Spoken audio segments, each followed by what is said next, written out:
हैं।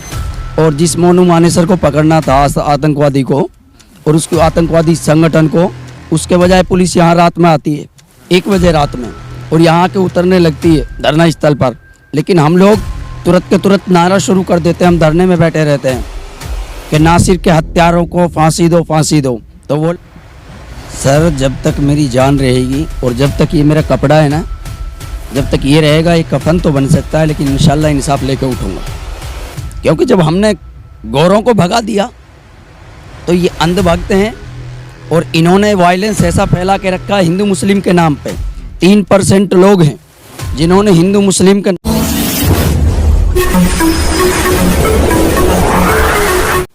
मैं एम नफीस रशीद, आप देख रहे हैं भारत न्यूज़ 247। राजस्थान और हरियाणा के बीच में ऐसी घटना घटती है जिसका समाधान निकलता 10 दिन हो चुके हैं, नहीं दिख रहा है और सरकार बसती नजर आ रही है। लोगों का इल्जाम यह है कि नासिर और जुनैद की हत्या में यानी कि खास तौर से सरकार का कहीं ना कहीं हाथ है। ये साफ साफ लोग यानी कि इल्जाम लगा रहे हैं। शुरू से आपने वीडियो में देखा होगा कि क्या नाम बताया था आपने? मेरा नाम मोहम्मद जाबिर साहब शुरू से लगातार संघर्ष कर रहे हैं और जुनैद और नासिर की आवाज़ यानी कि उनके परिवार की आवाज़ बनने की कोशिश कर रहे हैं। लाखों लोगों ने वीडियो देखी और गलत तरीके से रिपोर्टिंग भी इस गांव को लेकर हुई है। जाबिर साहब, थोड़ा जानना चाह रहा हूं कि ये घटनाक्रम को लगभग 10 दिन हो चुके हैं।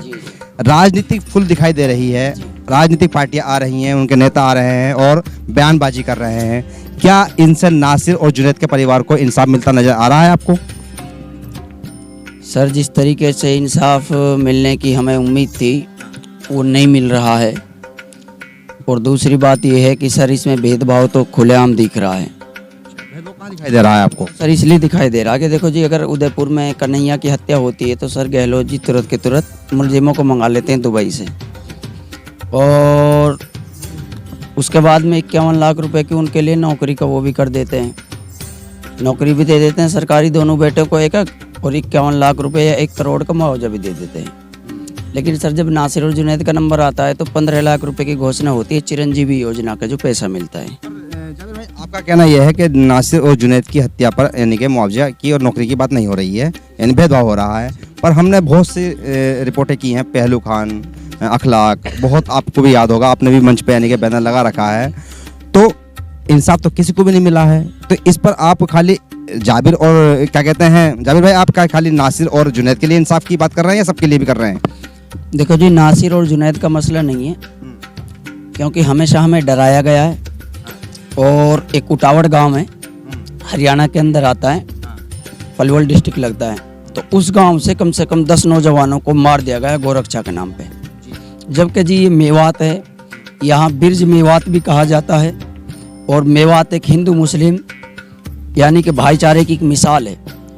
इससे बड़ी मिसाल आपको और क्या देखोगे मेवात के अंदर कि मेरे गांव के अंदर जो सरपंच है, उस सरपंच को हमने, जो खंडेलवाल है, सरपंच बना के रखा है अपना।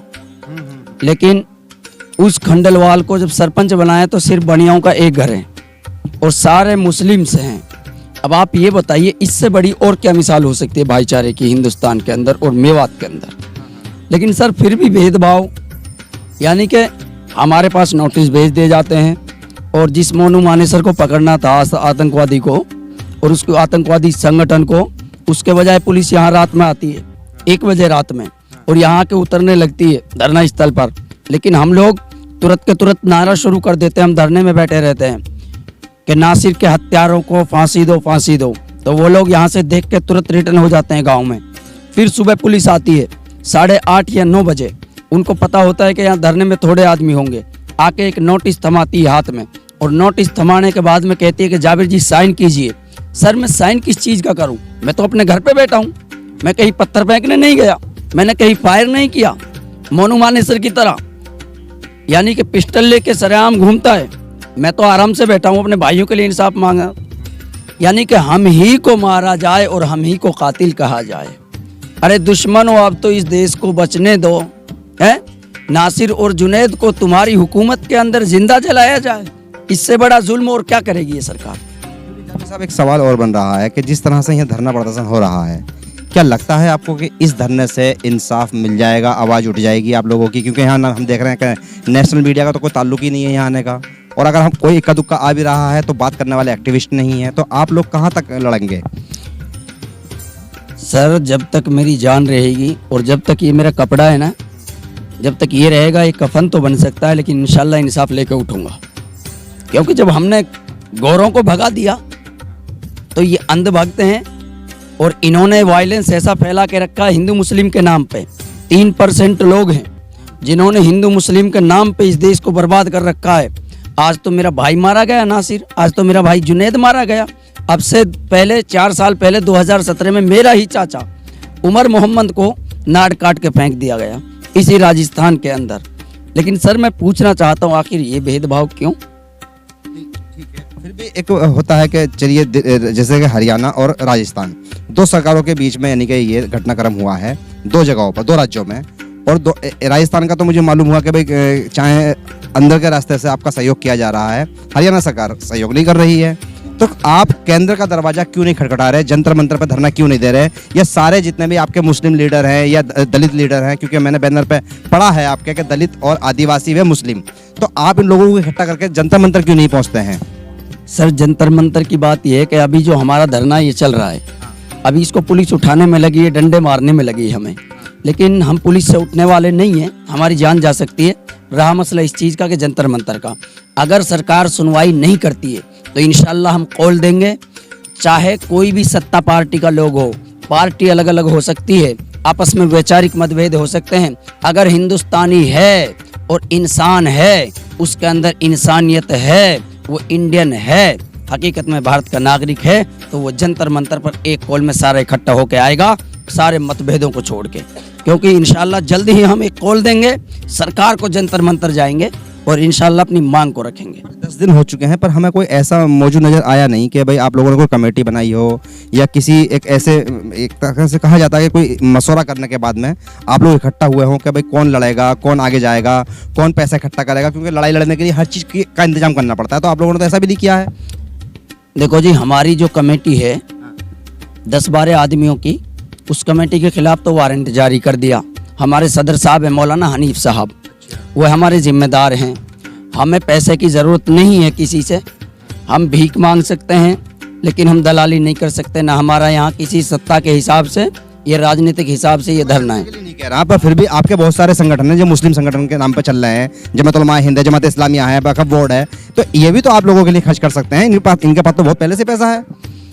सर देखो, जिसको मदद करनी है परिवार वालों की, वो उनके पास डायरेक्ट जा रहा है। लोग हमसे कह रहे अकाउंट दो, हमारा अकाउंट से कोई संबंध नहीं है, ना हम किसी को अकाउंट देंगे, साफ बात ये है। जिसको देनी है परिवार के हाथ में दें डायरेक्ट। वो तो परिवार को जा रहा है, पर मैं इस धरने की बात कर रहा हूँ, इंसाफ की मांगने की बात कर रहा हूँ कि अगर आप लोग धरने पर बड़ा धरने का इंतजाम करते हैं और सरकार को अपनी आवाज़ पहुँचाने का या सुप्रीम कोर्ट को जगाने का एक इंतजाम करते हैं जंतर मंतर से, फिर वही सवाल आ जाएगा मेरा, तो क्या इन लोगों से बात नहीं करेंगे आप, जितने भी आपके मुस्लिम रहनुमा हैं? देखो सर, सबको पता है नासिर और जुनैद को जिंदा जला दिया गया, लेकिन ये कहीं ना कहीं राजनीतिक रोटी की जब बात आती है सेकने के लिए, तो हमारे पास आते हैं दौड़े दौड़े कि वोट दे दीजिए, भाजपा जीत जाएगी, वोट दे दीजिए, बीएसपी जीत जाएगी, वोट दे दीजिए, आरएसएस मार देगी। इन लोगों ने हमें गरकाब कर दिया। रही बात इस चीज़ की कि जो हमारे मुस्लिम लीडर्स हैं, इनको खुद को सबको इकट्ठा होना चाहिए। जितनी राजस्थान के अंदर 9 MLs हैं, 9 MLA हैं, अगर ये राजस्थान के अंदर 9 के 9 MLA इस्तीफा दें तो इंशाल्लाह मैं उम्मीद करता हूं हिंदुस्तान के अंदर किसी सरकार की औकात नहीं जो मुसलमान, दलित और आदिवासी के ऊपर अत्याचार कर दे।